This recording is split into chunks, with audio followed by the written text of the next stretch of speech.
네, 시청자 여러분 안녕하십니까? 구독자 여러분 안녕하십니까? 100원, 200원 후원해 주시는 분들에게도 감사의 말씀을 드리고요. 오늘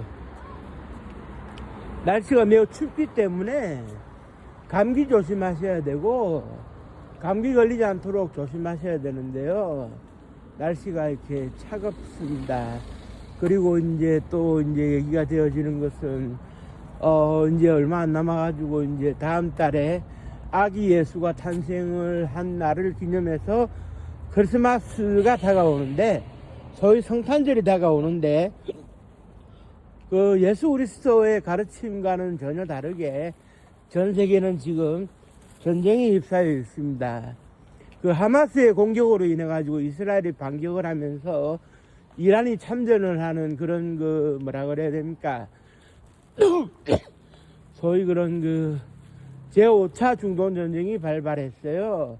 제5차 중동전쟁이 발발을 했고, 그 다음에 이제 뭐가 있느냐 하면은, 말 안 듣는다고 해가지고 이제 푸틴의 명령으로 러시아군이 진격을 해가지고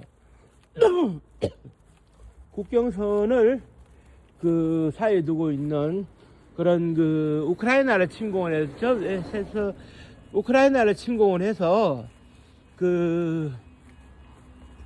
우크라이나 러시아 전쟁이 또 유럽에서 벌어지고 있죠. 아무래도 이제 젤렌스키가 친서방이다 보니, 그리고 이제 푸틴에게 눈에 가시로 여겨지는 것은 국경을 맞대고 있는데 우크라이나의 체제 수건 사업이 나토에 가입을 하는 거거든요. 그러다 보니까 위협으로 느끼고 푸틴이 공격 명령을 내렸는데, 여기서 이제 중요한 것은 이 전쟁이 언제 끝나느냐의 문제에 있어 가지고 우크라이나도 대형 전력이 있고 러시아도 아직까지는 포탄이 남아 있으니까 싸울 의지는 있습니다. 그런데 궁극적으로 지금 건강이 좋지 않아 가지고 혈액암에 걸린 것이 아니냐라는 오해를 사고 있는 푸틴 대통령이 사망을 하면 러시아는 힘없이 무너질 수도 있어요. 원래 러시아는 구소련 시절부터 최고 통치권자가 죽어서야 죽어서야 이제 물러나는 시스템이고, 늘 격변을 겪어왔는데 지금 푸틴이 지금 애매모호해요. 애매모호한데, 여기서 이제 중요한 걸 말씀드리면, 그러면 푸틴 뒤에 누가 이을 사람이 있느냐? 철권 통치를 하고 있는데 후계자가 있느냐의 문제에 있어가지고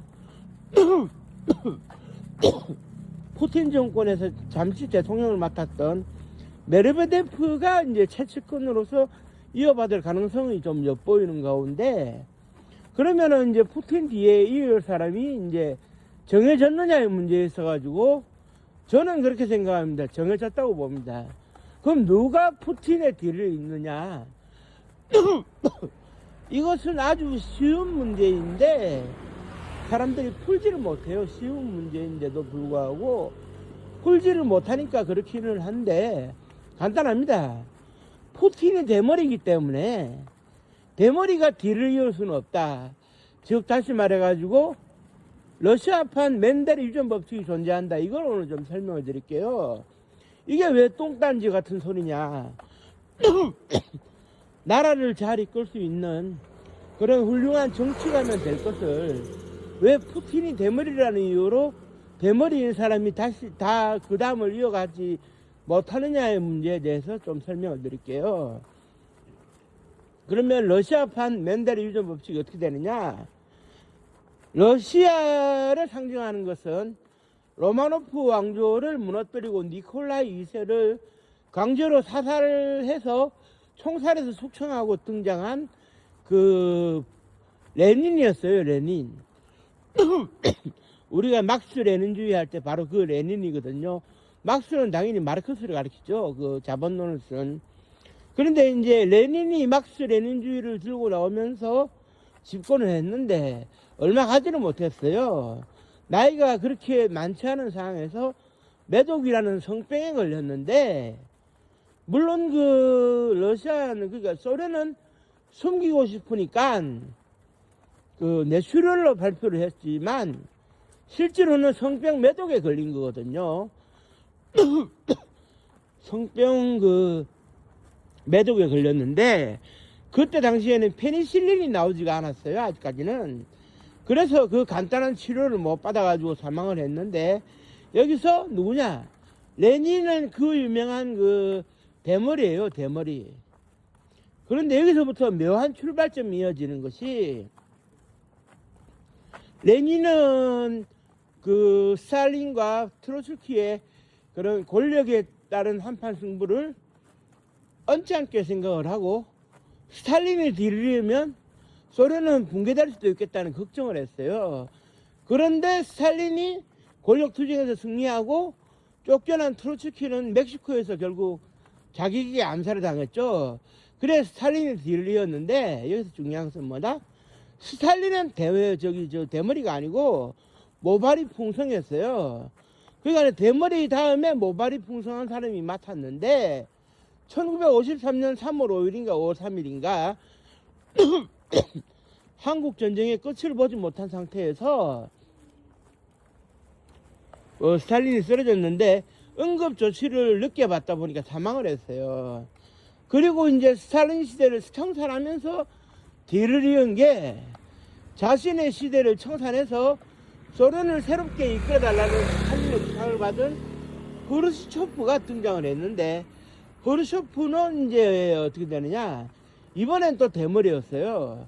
모발 풍성한 스탈린 다음에 대머리 후르시초프가 나왔는데, 62년도에 어떤 일이 벌어지느냐, 61년도에 그 유명한 차르 분바 그 폭탄 투하 실험까지 강행하면서 미국과 어깨를 나란히 하려고 했는데, 그 러시아 그 소련 공산당 정치국 상무위원회에서 이거 말이지, 후르시초프가 이렇게 계속 집권하고 있으면 미국한테 얻어맞겠다. 쿠바 미사일 사태도 하나 해결도 못했는데 이래가지고는 안 되겠다. 당신 연로 보장을 해줄 테니까네, 저 고향 가서 좀 쉬어라. 그래 후르시초프가 물러나는 것을 받아들임으로 해가지고 등장한 사람이 이제 죽을 때까지, 이제 82년도에 죽을 때까지 이제 맡았던 그 유명한 브레즈네프인데, 브레즈네프는 기본적으로 그 누구냐, 후르시초프의 뒤를 이어가지고 숙청 정치, 공포 정치를 안 하겠다 하고 실제로 하지 않는 바람에 신임을 얻었던 사람이긴 합니다만은, 후르시초프가 이제 대머리인데 이 사람은 또 모발 풍성이에요. 그러면 지금까지 대머리 한 번, 모발 풍성 한 번, 대머리 한 번, 모발 풍성 한 번, 사이좋게 이렇게 모발이 다른 사람끼리 나눠 가졌는데, 83년도에 급변이 일어납니다. 어떤 급변이 일어나느냐, 유리 안드로포프가 등장을 해가지고 내가 집권하겠어. 그런데 여기서 문제는 뭐냐, 그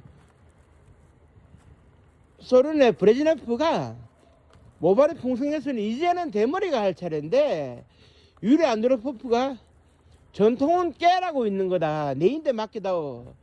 그래서 모발이 풍성한 사람 다음에 모발이 풍성한 유리 안드로포프가 이었는데, 이 사람은 그 유명한 1983년도 9월 1일 날 칼 007기 피격 사건에서 공격을 하라는 명령을 내는 사람인데, 이 사람은 모발이 풍성한 사람 다음에 모발이 풍성한 사람으로서 뒤를 이어서 그랬는지, 대머리가 이을 차례를 뺏어서 그랬는지 1년 만에 심장마비로 사망을 해버리네. 그래가지고 84년도에 공산당 서기장 자리에 공백이 있는 상태에서 등장을 하다가 85년도에 모스크바 시장을 하고 있던 그 유명한 미하일 고르바초프가 등장을 해요. 그래 이제 정치국 상무위원들이 얘기를 하는 겁니다. 당신이 맡아줘야 되겠다, 대권을. 제가 나이가 아직까지 젊은데 제가 맡아도 되겠습니까 하니까, 이 사람아, 당신은 대머리잖아. 그래서 모발 풍성 다음에는 대머리가 이어야 아무 일도 안 일어난다. 그래가지고 그 다음을 맡아가지고 고르바초프가 이어갔는데, 1990년 3.1 쿠데타, 공산당의 3.1 쿠데타로 실각을 하게 되고 모스크바 시장이었던 보리스 옐친이 이제 뒤를 잇게 되는데 여기서 중요한 것은 이렇습니다.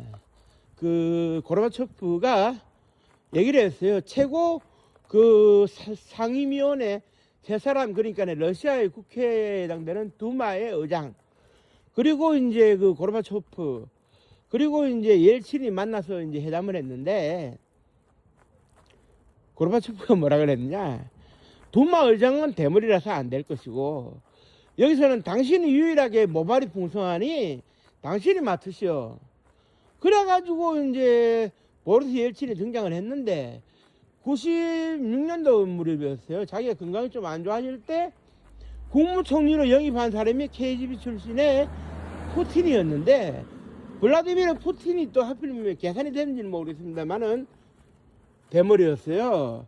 그러다가 97년도에 건강 악화로 옐친이 사임을 하자 그 푸틴의 시대가 열리게 되는데 이가 이제 그 모발 풍성 다음에 대머리가 맡았죠. 그리고 푸틴이 3년임 조항에 걸려가지고 2번하고 잠시 한 번은 쉬는 과정에서 아까 말씀드린 메르베데프가 등장을 하는데 이 사람은 또 모발이 풍성했어요. 그리고 다시 왕자를 찾아온 게 푸틴인데 그 푸틴이 법을 바꿔가지고 자기가 죽을 때까지 하겠다 이렇게 선언을 했어요. 그런데 지금까지는 어떻게 되겠습니까? 대머리가 한 번 하면은 모발 풍성한 사람이 한 번 하고 대머리가 한 번 하고 모발 풍성한 사람이 한 번 하고 그랬는데 모발 풍성한 사람 다음에 대머리가 해야 될 차례에 모발이 똑같이 풍성했던 유리 안드로포프가 새치기를 하니까 1년 만에 심장마비로 사망을 하네. 그러니까 어떻게 되겠습니까? 이거 난리 났구나.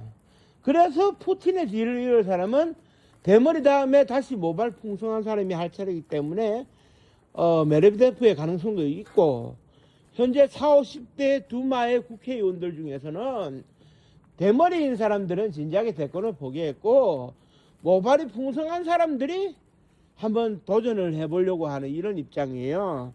그래서 소위 이게 러시아의 맨델의 유전 법칙이라고 대머리가 한 번 했으면 모발이 풍성한 사람이 한 번 한다. 이거는 러시아의 영원한 그 뭐랄까요 맨델의 유전 법칙인데 이 맨델의 유전 법칙이 존재하는 거는 유일하게 러시아입니다. 러시아. 전 세계에 이런 나라가 없어요. 전 세계에는 공정하게 이제 선거로 선출되기 때문에라도 아프리카조차도 이런 나라들이 없는데 러시아의 맨델의 유전 법칙은 참 대단한 것 같습니다. 아무쪼록 오늘은 그 러시아의 맨델의 유전 법칙을 살펴봤고요. 그러면은 푸틴 뒤를 사람이 메르베데프가 가장 유력한데 해필 모발이 풍성해서 맨델의 유전 법칙이 이어지는 건지 아니면 제3의 인물이 등장을 하는데 그 사람이 모발이 풍성해서 맨델의 유전 법칙이 이어갈 건지 이걸 좀 고민해야 돼요. 어떤 사람이 나올지는 모르겠지만 그래서 맨델의 유전 법칙이 계속 이어질지 이번에 다시 한번 깨질지 이걸 우리가 고민할 필요성이 있고요. 푸틴이 조만간 어떻게 될지 모르기 때문에 우리가 좀 더 세심하게 지켜보면서 푸틴의 앞날을 좀 바라보고 러시아의 앞날도 바라봐야 될 것 같아요. 아마 철권 통치를 하는 푸틴이 사망을 하게 되면 러시아는 전쟁에도 물러날 수 있고 많이 흔들릴 수도 있을 것 같은데 어떻게 될지 지켜보도록 하겠습니다. 오늘 날씨가 추운데요. 여기까지 방송 시청해 주신 분들께는 감사의 말씀드리고 구독 한 번만 눌러주시고 하시면 고맙겠습니다. 감사합니다. 고맙습니다.